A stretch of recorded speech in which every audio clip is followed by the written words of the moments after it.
시청자 여러분 안녕하십니까? 김종인, 이준석 사태가 대봉합으로 마무리됐습니다. 저는 처음부터 주장을 했습니다. 김종인, 이준석 엄연한 정치적인 현실이기 때문에 윤석열 후보가 껴안아야 된다. 지혜롭게 이들을 활용해서 득표에 이용해야 된다. 상당수의 시청자 유권자들께서 저의 의견에 동조해 주고 계십니다. 그러나 여전히 반대하는 분도 상당히 많습니다. 댓글을 보면 어떤 분은 윤석열에 대한 지지를 철회하겠다고 여기까지 얘기를 하고 있습니다. 김종인과 이준석에 대한 근본적인 증오, 분노 이런 것들을 갖고 계시는 분들께 제가 몇 가지 문제를 제기하고 또 얘기를 한번 나눠보고자 합니다. 결론적으로 말씀드리면 저도 문제가 많다고 생각을 합니다. 두 사람에게. 그러나 선거는 엄연한 현실이기 때문에 한 표가 중요하기 때문에 무조건 이겨야 되기 때문에 선거에서 지면 끝이기 때문에 이들이 현실적으로 득표에 도움이 된다면 활용을 해야 되고 이들에 대한 증오와 분노를 일단 거두어야 됩니다. 서울시 의회에서 지금 무슨 일이 벌어지고 있는 건지 아십니까? 서울시 의원 110명 중에서 99명이 민주당입니다. 예결위원회 33명 중에서 30명이 민주당입니다. 오세훈 시장이 개혁을 위해서 내건 예산안을 전부 다 상당 부분 삭감을 했습니다. 그리고 시민단체와 연결된 이른바 박원순식의 무슨 사회적 기업 이런 단체 지원 예산을 삭감하려고 하는 것은 전부 다 부활시켰습니다. 교통방송 예산 123억 원을 삭감하려고 했는데 오히려 예비심사에서 13억 원을 증액을 해놨습니다. 본심사에서 어떻게 될지 모르지만 서울시 의회 의원들이 민주당 의원들이 이런 식의 횡포를 부리고 있습니다. 선거에서 지면 이런 식으로 아무것도 할 수 없습니다. 대통령 선거는 더욱더 그렇습니다. 무조건 이겨야 됩니다. 제가 3번의 명기를 했습니다만은 2012년 박근혜 이 비주류 지도자가 자신이 비대위원장을 맡고 그리고 수석 부위원장에 김종인 박사를 임명을 하고 이준석 등의 비대위원을 영입을 했습니다. 자, 그래서 김종인 부위원장이 주도하는 이른바 좌클릭 정책, 경제민주화 정책, 선택적 복지의 수용, 박근혜표 한국형 복지 이런 걸로 인해서 총선에서 승리할 수 있었고 대통령 선거 때도 김종인 위원장은 국민행복추진위원회 위원장을 맡아서 이한구 원내대표와 상당 부분 대립하고 싸웠지만 어쨌거나 박근혜 표의 좌클릭을 주도했습니다. 박근혜 대통령은 3.6%포인트 차로 승리했습니다. 108만 표. 1.8%포인트가 만약에 문재인 쪽으로 넘어갔다면 승부를 알 수 없었습니다. 자, 과연 당시에 선택적 복지 포함한 기초연금 이런 박근혜식의 좌클릭 복지 제도 공약이 없었더라면 대통령이 될 수 있었겠는가? 시청자 여러분, 저도 원칙론을 숭상하는 사람입니다. 현실론보다는 항상 원칙론을 고집했던 사람입니다. 그러나 우리는 변화된 사회 환경을 직시해야 됩니다.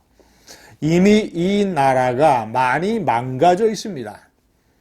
1988년 민주화 체제 이후에 30여 년 동안 안토니오 그람시 이탈리아 공산당 창시자가 얘기했던 진지전 이론에 따라서 한국 사회의 교육, 언론, 문화, 출판, 종교, 노동 모든 분야에서 좌파가 공고하게 진지를 구축을 했습니다. 전교조, 민주노총, 좌파 언론, 특히 이런 삼각편대의 영향으로 한국 사회의 많은 젊은 세대들, 특히 40대, 이해찬 세대, 많은 세대가 이미 좌편향되어 있습니다. 끔찍한 역사 교과서. 그런 좌편향, 기울어진 운동장에서 우파는 선거를 치러야 됩니다. 자, 나라가 이미 많이 유권자들의 의식이 좌편향으로 변해져 있는데 여기서 국민의힘의 보수성, 정체성을 조금이라도 다쳐서는 안 된다라는 원칙론을 고집을 해서 1%포인트, 2%포인트 차이로 권력을 내어주게 된다면 무슨 소용이 있습니까? 이미 사회가 이렇게 망가져서 변해 있는데, 운동장이 달라져 있는데, 보수의 정체성을 근본적으로 고치지 않는 그런 법인 내에서 약간의 유연적이고 유동적인 좌클릭, 경제민주화, 복지정책, 이런 것들은 어차피 불가피한 선택이 되어 있습니다. 이번에 명기했지만 윤석열 후보가 얘기하는 중도 확장론, 정치는 가능성의 예술이다. 비스마르크의 얘기를 인용을 해서 자, 그리고 또 9가지가 달라도 9개의 생각이 달라도 정권교체라는 데 생각 하나만 맞으면 같이 할 수 있다. 이런 식의 엄청난 중도 확장론을 내세우고 있습니다.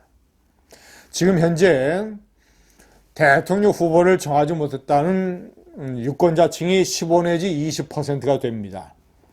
그 중에서 2030은 20 내지 25%가 후보를 정하지 못했다는 것입니다. 그들의 표를 끌어와야 무조건 이깁니다.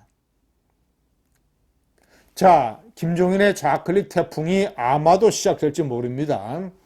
종합상황본부장에 우파 중에서 가장 색깔이 옅은 중도 우파, 이명박 대통령 때 노동부 장관으로서 대북 특사 역할을 맡아서 싱가포르에서 김양건 통일전선부장과 회담을 하면서 상당한 폭의 양보안을 제시를 했던, 남북 정상회담으로 가는 기초회담에서 상당폭의 양보안을 제시했다가 서울로 돌아와서 천영우 외교안보 수석과 현인택 통일부 장관 등의 강경한 반대의 벽에 부닥쳐서 좌절됐던 인물.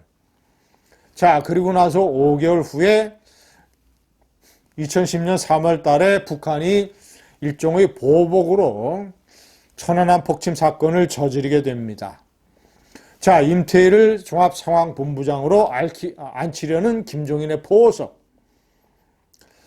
공동상임선대위원장에는 이준석이 있고 그는 홍보 미디어 본부장까지 맡게 되고, 자, 그리고 차별금지법을 찬성하고 있는 금태섭, 원래 민변 출신의 권경에, 원래 좌편향 경실련에서 핵심 브레인을 했던 김경률, 이런 사람들의 영입도 거론이 되고 있습니다. 김종인 표의 좌클릭 태풍이 시작이 될 겁니다. 자, 저의 결론은 이것을 맹목적으로 김종인과 이준석을 비판하고 반대하고 배척해서는 안 된다. 이미 현실이 되어 있다. 그러나 국민의힘의 보수 정체성이라는 울타리 내에서 근본적인 훼손이 이루어지지 않는 범위 내에서 좌클릭이 허용이 돼야 된다.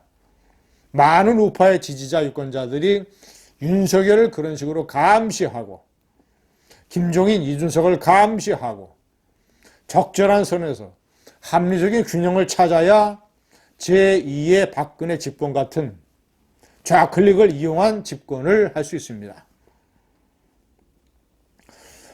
세상 무엇보다도 지금 중요한 시대정신이자 가치는 집권입니다. 선거에서 지면